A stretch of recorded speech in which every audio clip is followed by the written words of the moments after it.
on a vraiment cette idée d'essayer de renouveler la question de la coopération et le collectif en agriculture. D'où la thématique des rencontres nationales cette année.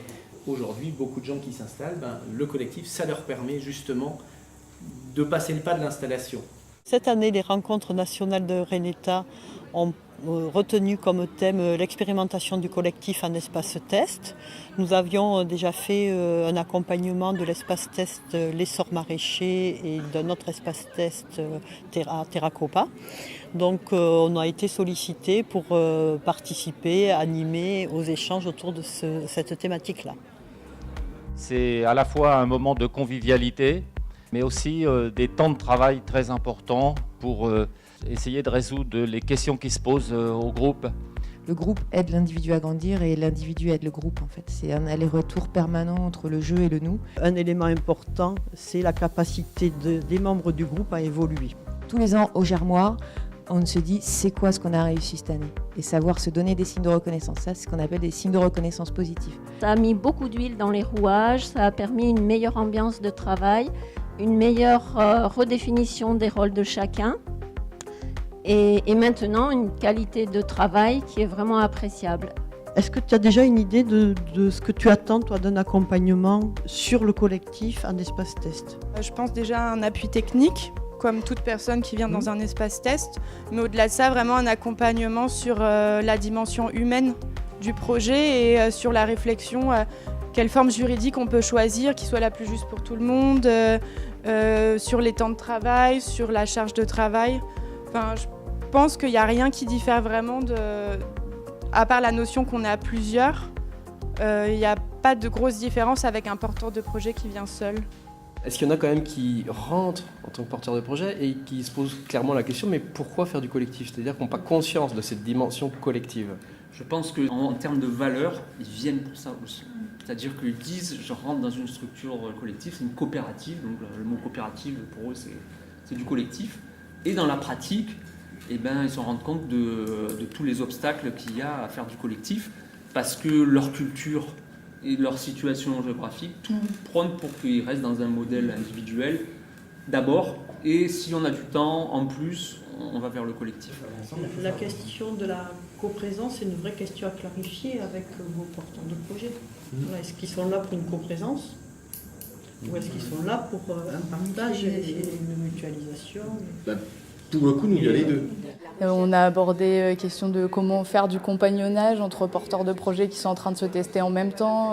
Toutes ces réflexions autour de juste accompagner déjà la relation humaine, accueillir quelqu'un sur son terrain, lui mettre à disposition du foncier, du matériel. Et en fait, ça prend aussi. Un truc qui a été redit dans un atelier, c'est un groupe est constitué de personnes et chaque fois qu'il y a une personne qui rentre ou une personne qui sort, c'est plus le même groupe. Et ça m'a vachement fait réfléchir sur les porteurs de projets au Germoir, parce qu'en fait, parfois on fait des départs ou des accueils le long de l'année, puis on ne remet pas tout à plat. Donc ça, c'est un peu la spécificité à gérer, puisqu'il y a pas mal d'entrées-sorties dans les groupes des espaces tests agricoles, et qu'il arrive que, effectivement, la notion de collectif n'est pas un choix des porteurs de projets. La coopération, pour moi, ça s'apprend. C'est une culture qui s'apprend. L'espace test est une formidable école pour ça, notamment sur ces lieux collectifs, parce que de toute façon, ils sont confrontés à ça et ils ont les doigts dans la prise. Voilà. Chacun de ces ateliers thématiques correspondait à des types différents d'expérimentation du collectif. Donc, premier atelier, c'était du collectif sur des lieux dispersés. Un deuxième sur de la coprésence, donc ce qui est encore une chose bien différente. L'expérimentation du faire ensemble, se tester pour s'installer à plusieurs, qui était aussi l'entrée d'Amélie. Et un dernier point qui était l'associé à l'essai, donc arriver sur comment est-ce que l'espace test peut permettre à des gens de se tester sur une structure déjà existante. Dans les espaces tests, en fait, est-ce que ça veut dire qu'il y a au moins 5 types de collectifs différents ? Et est-ce qu'on peut vraiment parler de groupe dans toutes ces situations ? Même si tout le monde part sur l'idée d'une SIC, mais de se dire, on se laisse aussi le... Oui. Nous, dans notre système de référence à Chantal et moi, il n'y a pas de groupe s'il n'y a pas des individus qui se sentent appartenir à ce groupe. Je vais me sentir d'autant plus appartenir à un groupe que le but a un sens pour moi. Et je vais me sentir appartenir que si je me retrouve dans un sens et que ce sens, il est aussi explicite en fait. L'appartenance, elle vient aussi de l'adéquation avec mes besoins, mes compétences, et être en accord avec la façon dont est exercé le leadership, qu'il soit collégiale, que ce soit une gouvernance partagée ou autre, mais en tout cas que ce soit quelque chose avec lequel je suis complètement raccord en fait. Le conflit était issu de toute une frange non formalisée, orale, sur laquelle du coup personne n'a de pouvoir puisque c'est la parole de l'un contre la parole de l'autre, incapacité à mettre les deux en accord parce que c'est pas écrit. Ça amène quand même à mettre l'accent sur la formalisation, y compris en médiation.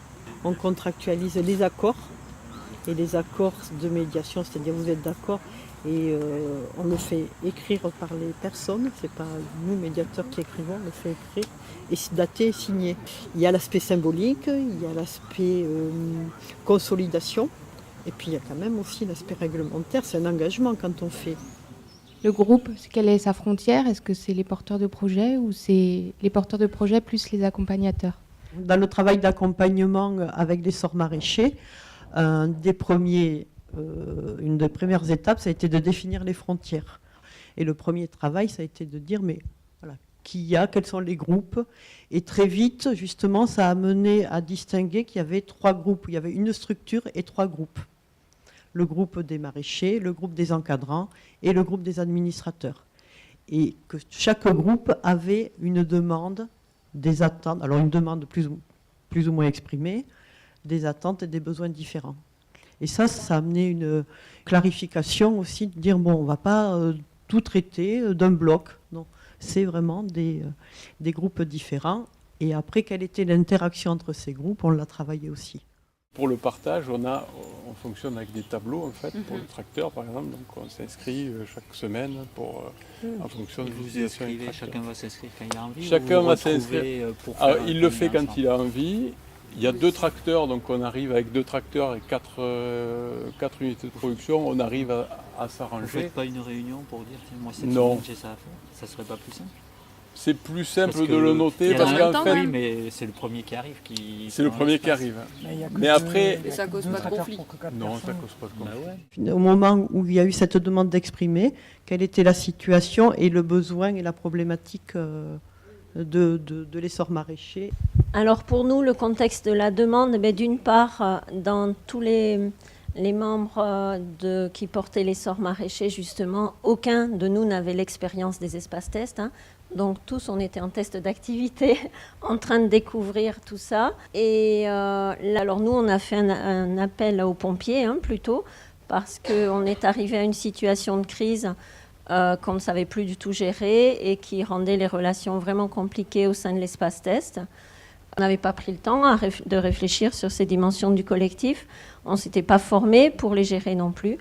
Donc on était débutants. En plus, du coup, on n'avait pas aussi assez bien les bases du groupe. Là, ce que dit Chantal, c'est tout à fait vrai. Moi, je n'avais pas pris conscience, tout bêtement, qu'il y avait 3 groupes, en fait, entre le CA, les accompagnateurs, les porteurs de projets, et bien identifier les liens entre chacun de ces groupes.